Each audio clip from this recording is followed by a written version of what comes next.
20 April থেকে প্রতিদিন আগের মতোই সকাল 8টা থেকে 2টা পর্যন্ত মেট্রো ট্রেন চলাচল করবে। এখানে যেই পার্থক্যটা হবে, আগে ফ্রিকোয়েন্সিতে ছিল 10 মিনিট, এই ফ্রিকোয়েন্সিটা হবে 20 মিনিট।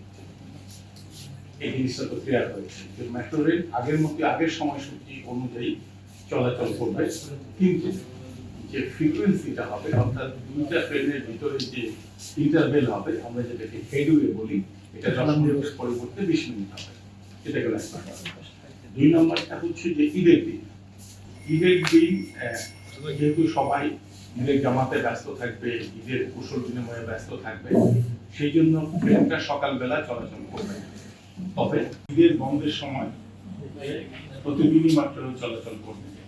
আগে যেভাবে মঙ্গলবার বাদ ছিল, সেই মঙ্গলবার ছাড়া চলাচল করবে। আমরা একটু আপনারা গত মিটিং এ কয়েকটা প্রশ্ন করেছিলেন, আমরা সেটা একটু আপডেট দিতে চাই।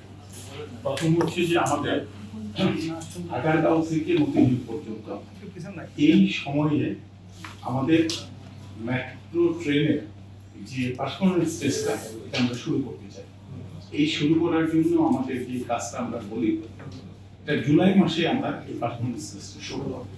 অর্থাৎ আগারগাঁও থেকে মতিঝিল পর্যন্ত জুলাই মাসে মেট্রো ট্রেন চলাচল করতে দেখবেন, এটা পারফরমেন্স টেস্ট। আমাদের যে আগের টার্গেট ছিল, সেই টার্গেটই ঠিক আছে, সেই টার্গেট অনুযায়ী আমরা কাজ করতে থাকবো।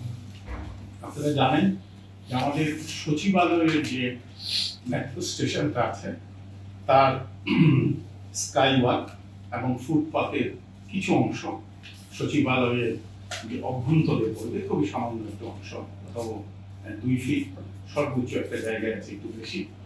সেটার কাজ আমরা এই ঈদের বন্ধের ভিতরে করবো, কারণ এই সময়টা সচিবালয় বন্ধ থাকবে।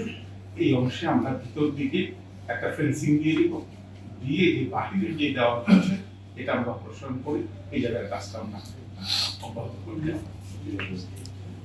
আমাদের এমআরটি লাইন 5 নর্দার্ন রুট, এই কথাটা তাই বলেন যে নর্দার্ন রুটের নির্মাণ কাজ কবে শুরু হবে।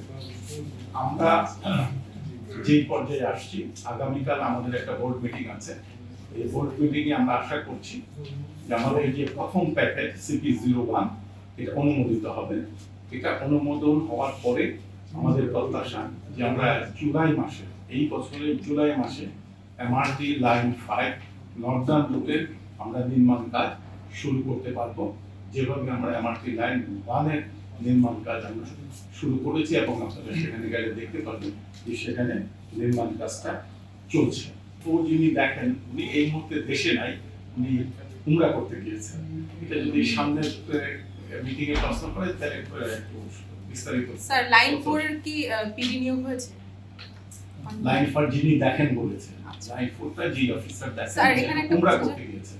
কোরিয়া সরকারের আগ্রহ আছে লাইন 4 এর সাথে কাজ করার লাইন 4 বিষয়ে। নিয়ে এটা শুধু কোরিয়ান সরকারের আগ্রহ আছে তা না, আমাদের যেসব ডোনার এজেন্সি নিয়ে আমরা কাজ করছি, আমরা বলি যে সবারই আগ্রহ আছে, কিন্তু কে কাজটা করবেন তার মাধ্যমে ফিজিবিলিটি স্টাডিটা হবে, এটা নির্ধারণের দায়িত্ব হলো অর্থনৈতিক সম্পর্ক ওনারই এই ব্যাপারে সর্বশ্রেষ্ঠ ডিসিশন হবে। স্যার এমআরটি 6 থেকে স্যার এখন পর্যন্ত কত আয় হলো স্যার? জি এমআরটি 6 আসলে এখন আমরা কিন্তু একদম সিস্টেমে চলে গেছি। সিস্টেমে চলে যাওয়ার প্রেক্ষিতে আমরা কিন্তু এখন আর আগের মতো যে 15 দিন 7 দিন 10 দিন এভাবে হিসাবটা দিতে পারি না। তবে একটা খসড়া যে একটা তথ্য হয়তো দেওয়া যাবে, এটা কিন্তু প্লাস মাইনাস হতে পারে। আমাদের কাছে আমরা যেটা দেখেছি যে 16 এপ্রিল পর্যন্ত আমাদের 13,58,000 যাত্রী মেট্রো রেলে চলাচল করেছে, এবং এ থেকে আমরা 7,33 লক্ষ টাকা প্রায় আমাদের রাজস্ব আয় হয়েছে। 7,33 লক্ষ 7,33 লক্ষ টাকা রাজস্ব আয় হয়েছে।